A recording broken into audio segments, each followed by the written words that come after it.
Everyone has been taught to be polite, to wait their turn, to not be too bold, to not want too much, to not act like they already have what they clearly don't. But what if that exact mindset is the one thing standing between where life is and where it's meant to be? What if the very thing that feels like good behavior is actually spiritual self-doubt in disguise? Because desire doesn't respond to politeness. Reality doesn't rearrange for people who whisper quietly to the universe and hope maybe someday something will change. It moves for the one who claims it. Not gently, not shyly, but with what Neville Goddard calls brazen impudence, the shameless boldness that doesn't ask for permission. And that's the part that flips everything upside down.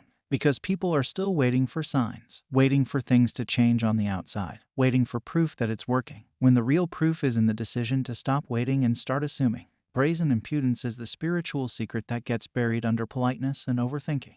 It's not about begging. It's not about trying harder. It's about stepping into the state where it's already done. Not as a someday fantasy, but as a now reality. And until that shift is made inside, the outside keeps stalling. The truth is, reality listens to confidence. It mirrors the bold. It responds to those who refuse to let logic override imagination. And it's not because the world needs to be forced. It's because imagination is the cause of everything. And when imagination is filled with doubt, hesitation, and what-ifs, the result reflects that exact energy. So this isn't about being positive. It's about being unapologetically certain. Not based on what the world shows, but based on who you've chosen to be. The real work is not waiting for the world to give the green light. The real work is becoming the kind of person who doesn't ask, but claims. The one who walks in the assumption that it's already theirs, no matter how much the outer world protests. And once that shift happens, the delay ends, because reality only ever follows imagination.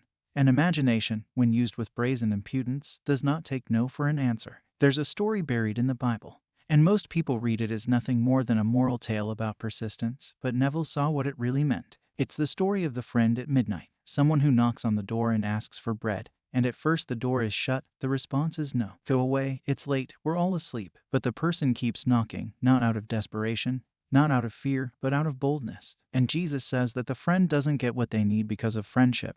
They get it because of importunity, which is just a fancy word for shameless boldness. Neville translates it as brazen impudence. That's the energy that opens the door. And when you hear that, something inside either resists or wakes up. Because if the pattern has been one of begging, waiting, checking, doubting, hoping, and then starting over, then this story isn't a gentle reminder to keep going. It's a complete interruption. It's saying that what changes everything is not effort, not time, not spiritual worthiness, but the audacity to stand in the invisible and act like it's already true. It's not that the world is testing you. It's that the world is simply mirroring the version of you that you've been assuming. And if the assumption is shaky, the outcome is delayed. If the assumption is unsure, the result is unstable. But the moment you say, I don't care what this looks like, I have it, the moment you boldly claim what the world says you shouldn't even want, that's the moment something begins to shift. Brazen impudence is not arrogance. It's spiritual alignment. It's knowing that God, which Neville says is your own wonderful human imagination, responds not to fear but to faith, not to need, but to inner certainty. And if you're not seeing results, it's not because you're being punished or ignored. It's because you haven't yet become bold enough to be what you want. The friend who knocks is not hoping the door opens. They are standing in the knowing that it must. And that is the real secret. Not waiting for signs, but becoming the sign. Not asking over and over, but deciding it's done. That parable wasn't written for people to keep trying harder. It was written for those ready to try differently, for those who are willing to shift from politely wanting to confidently be. The outer world has been trained to convince the inner world that it's in charge. From childhood, people are told to be realistic, to not expect too much, to wait and see, to let the facts decide what's possible. But manifestation doesn't work like that. Reality doesn't happen first. Imagination does. And the moment that becomes clear, the game changes. Because now it's no longer about reacting to what's happening. It's about becoming the cause. Brazen impudence means you stop waiting for something out there to give you permission to feel like it's already done. It means you wake up in the state of already having. Not based on sight, but based on knowing. And even if nothing on the outside has changed, the moment you change how you identify, the moment you stop hoping and start assuming, everything starts to rearrange around that new version. But this is where most people fall back into the trap. They say, I'm assuming it, but they're still checking.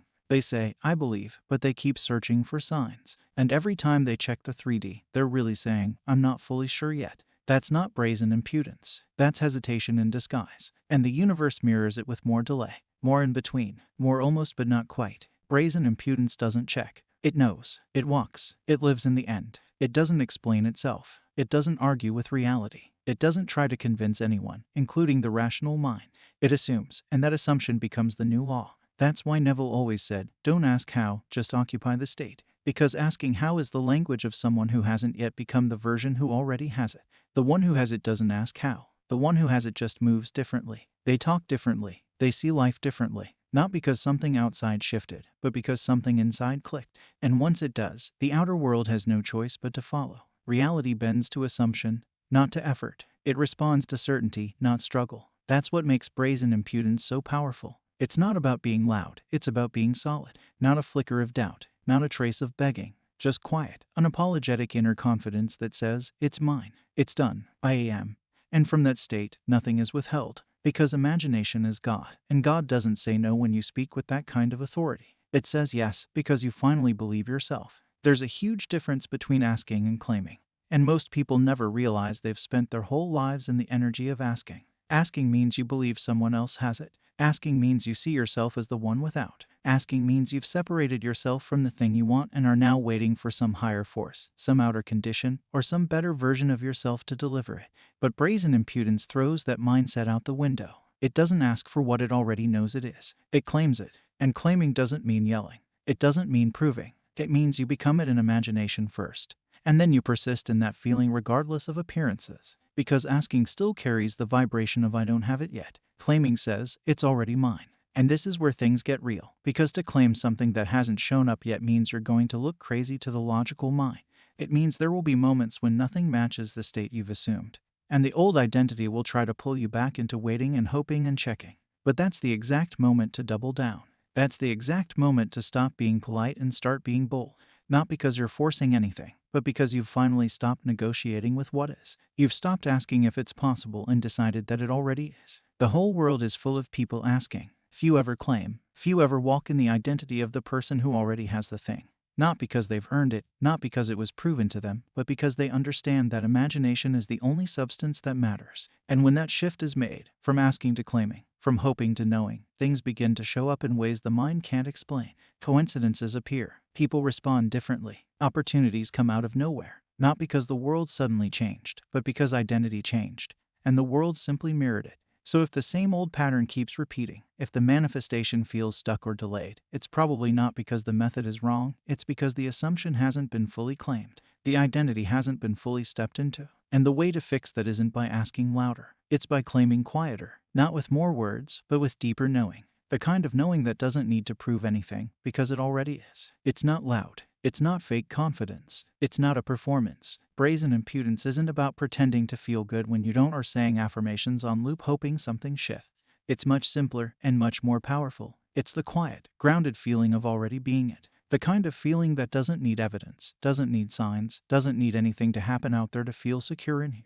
It feels like peace. It feels like relief. It feels like something inside has finally decided. And that's the real shift. It's not about forcing belief. It's about dropping the argument. It's about no longer needing to be convinced. Because once that feeling lands, once the inner identity settles into the assumption that this is who I am, this is what I have, this is what's real, then the need to chase, fix, change, or beg disappears. And in that space, the manifestation flows naturally. Not because you worked harder, but because you stopped being in resistance. You stopped waiting. You stopped needing the 3D to prove anything. Brazen impudence is like walking into a room and knowing you belong there, even if no one else sees it yet. It's choosing to feel chosen. Choosing to feel successful, choosing to feel loved, not because the world told you to, but because you finally believed your imagination more than your senses. That's what Neville meant when he said to live in the end. Not think about the end, not visualize it once a day and then return to lack, but dwell in the state of the wish fulfilled. Brazen impudence is that dwelling. It's the fearless loyalty to the invisible truth, the truth that what you feel yourself to be, you become.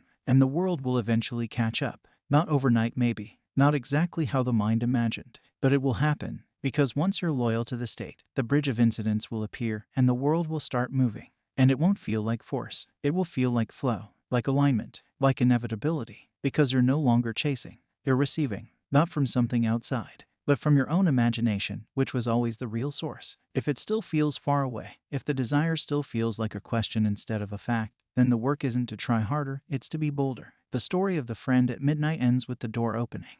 Not because the person deserved it, not because the timing was right, but because the boldness refused to leave. That's what moves the world. not passivity, not politeness, boldness. And that boldness isn't about yelling or forcing. It's about staying in the state, even when nothing outside validates it. That's what brazen impudence is. The refusal to let anything pull you back into lack. The quiet certainty that says, this is who I am now. And once that choice is made, not once for a moment, but over and over again until it becomes natural, the door opens. Reality shifts. Things start flowing. Because the universe responds to who you're being. Not what you want, who you are. And when you become the version of yourself that no longer needs to ask, because you've already claimed, then everything else begins to match that version. That's the secret most people miss. It's not about doing more. It's about becoming different. And that becoming happens inside. In the silence, in the assumption, in the choice to be bold in your imagination. Bold enough to walk like it's done, talk like it's done, and feel like it's done long before anything in the world says yes. The world doesn't lead. Imagination does. And imagination will only take you as far as you're willing to believe. So if it's not here yet, don't get discouraged. Just get bolder. Walk back into imagination. Don't ask. Don't wait. Assume. Declare. And keep declaring until the inside becomes more real than the outside. That's the door. That's what opens everything. And it doesn't respond to effort. It responds to certainty. Not someday. Now. So if nothing else from this entire video stays with you, let it be this: you were never meant to beg for what already belongs to you. You were never meant to wait, to chase, to convince, or to prove. You were meant to claim. Not with force, not with fear, but with that quiet inner power that says, I know who I am and I know what's mine. That's brazen impudence. That's the moment the whole game shifts. And if you're willing to be bold enough to live from the end, to stay loyal to your imagination even when nothing makes sense, then everything has to change. The world doesn't get a say anymore because you've already decided. You're not here to play small. You're not here to follow the rules of the 3D. You're here to move from the invisible and trust that the invisible always becomes visible when you stop waiting and start being. The moment you assume it, it's done. So stop checking. Stop asking. Walk like it's already yours, because it is. If this message hit something deep in you, drop a comment and write, I'm done asking. I'm now assuming. Let it be the moment you choose to live from the end, fully, boldly, unapologetically. I will meet you with another golden nugget. Happy manifesting.